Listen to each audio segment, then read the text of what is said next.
Hello everyone, welcome back from my channel. Today we are going to do the exercises from Cambridge Primary Mathematics Workbook 3. Unit 1, Numbers to 1000. 1.1, Hundreds, tens and ones. Exercise 1.1. Number 1. Here is a lost row of a 100 square.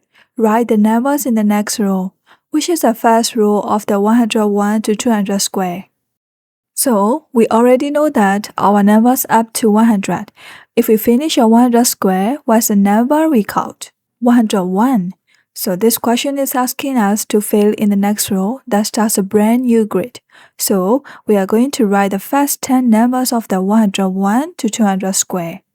Let's count and write them together.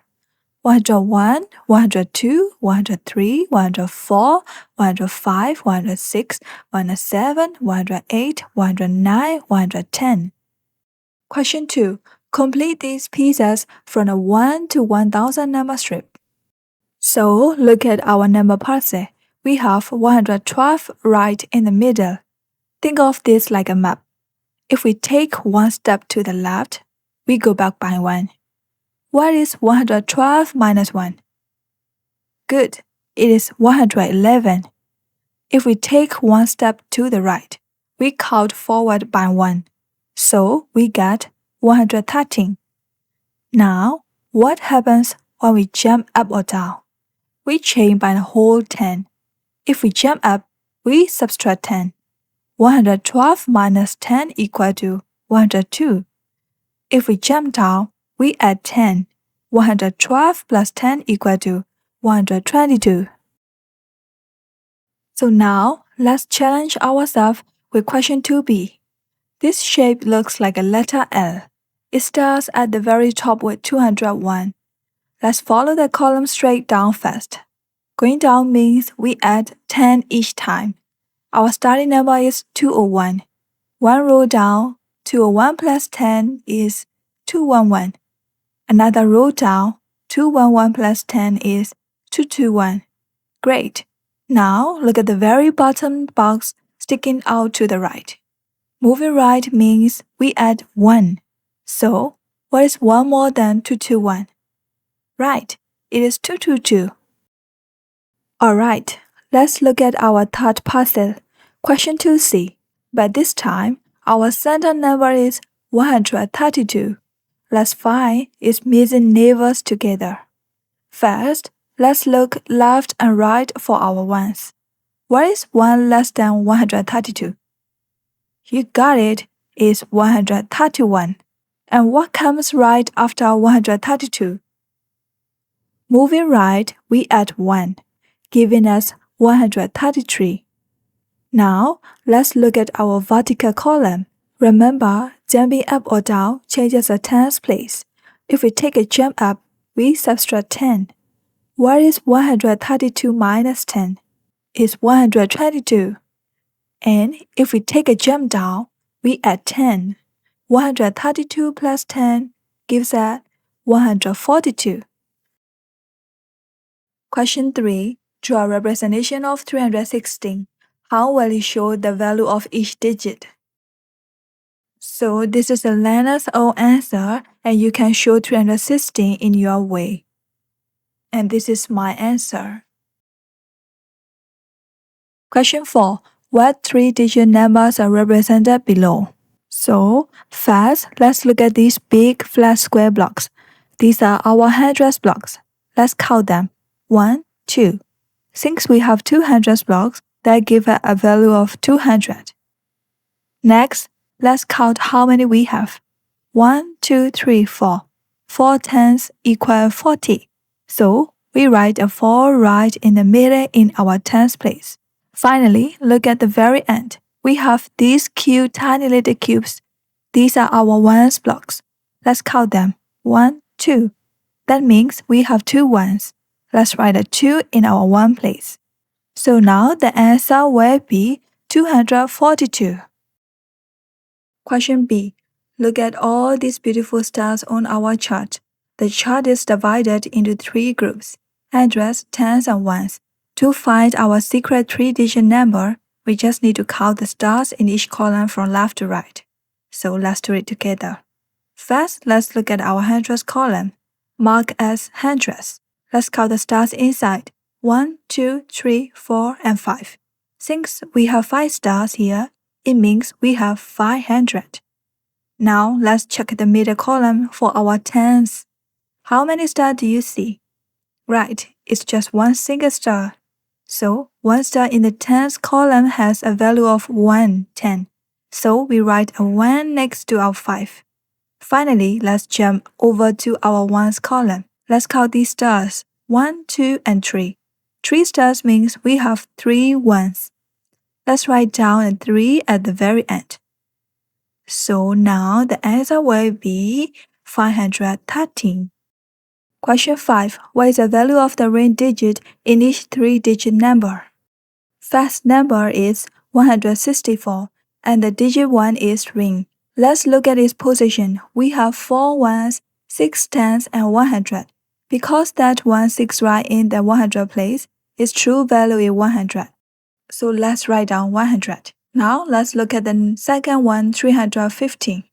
So this time the digit 5 has a ring around it. Let's check its position. We have 3 hundreds, 1 10, and 5 ones. Since the 5 is sitting at the very end in the ones place, its value is just 5. Let's go ahead and write 5 on the line. And the next one is 452. The digit 4 is wearing the ring. Let's look at where it lives. It's in the hundreds place, so we write 400s. The next one is 237. This time, the ring is around the 7 at the very end. That's a ones place, so its value is 7 ones. Next, 128. The digit 2 is ring right in the middle. The middle house is in the tens place. That means we have 2 tens, and we write 2 tens, 20. The last one is 381, and the 8 is ring in the middle. So we have 8 tens. Like this, question number 6. Write the numbers in the next row of the 1 to 1000 strip. So the top row shows a perfect counting sequence from 351 all the way to 360. Our mission is to complete the very next row right underneath it. When we finish a row on the number strip, we go right back to the left side to start the next line, just like reading a book. What number comes right after 360? Yes, 361. Let's write 361 in the box. From here, we just count forward by ones as we move to the right. Let's count together. 362, 363, 364, 365, 366, 367, 368, and 369, and 370. Question 7. Draw beads on each abacus to show each 3-digit number. So in the box, we can see that for hundreds, there are 300. For tens, there is 70, and for ones, there is 5. So we put 3 beads on the 100 spike, and we put 7 beads on the 10 spike, and we put 5 beads on the 1 spike. And for the next one, we can see that there is 797. So we put 7 beads on the 100s, 9 beads on the 10s, 7 beads on the 1 spike. Question 8. Which 3-digit number is represented on each abacus? So we can see that there is 1 bead in the hundreds column and it equals to 100. And there are 5 beads in the tens column and it equals to 50. And there are 2 beads in ones column and it equals to 2. So the answer is 152. And the next one, we can see that there are 4 beads in the 100s column, and there are 6 beads in the tens column, and there are 3 beads in the ones column, and the answer will be 463. Write this 3-digit number in ones.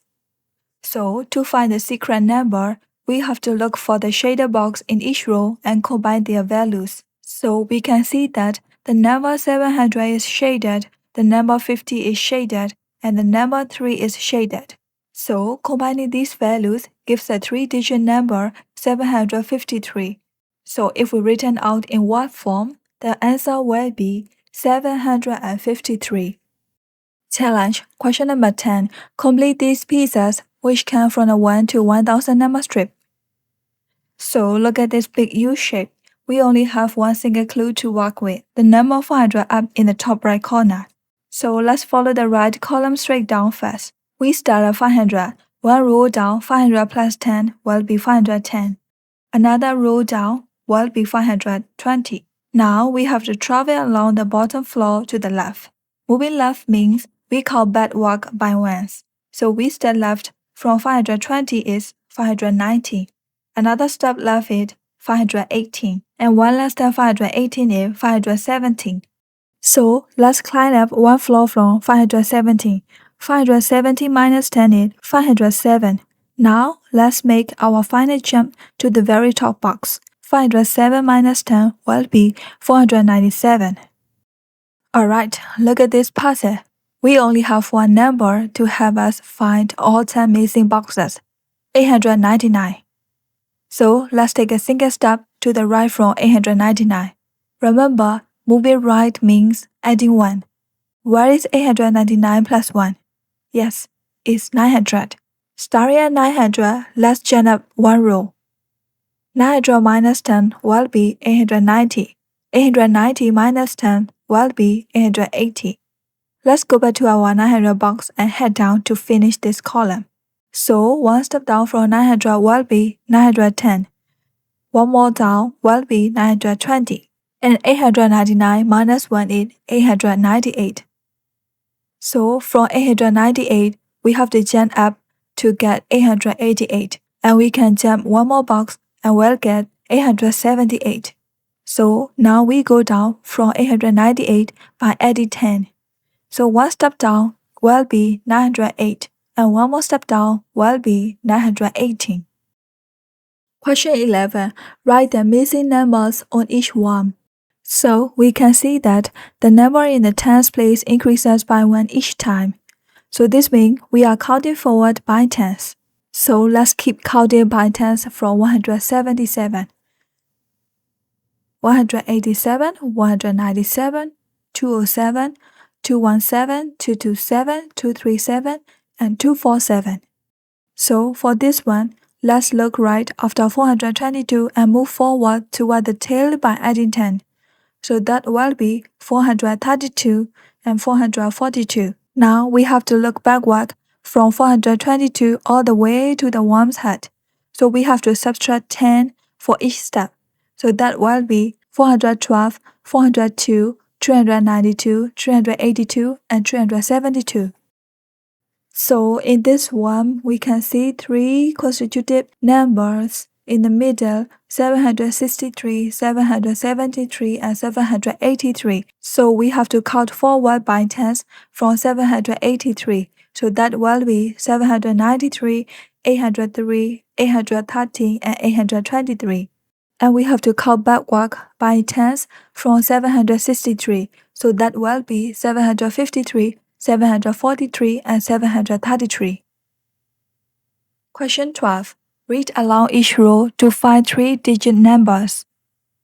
And read down each column to find another 3-digit numbers. Write each number in words. So when I read across, that will be 546, 318, and 972. And when we read down, that will be 539, 417, and 682. Question 13. When you have 2 different digit cards, you can make 2 different 2-digit numbers. So when you have 3 different digit cards, you must be able to make 3 different 3-digit numbers. So is Aaron correct? How do you know? Aaron is not correct. With 2-digit cards, for example 1 and 2, you can make 2-digit numbers 12 and 21.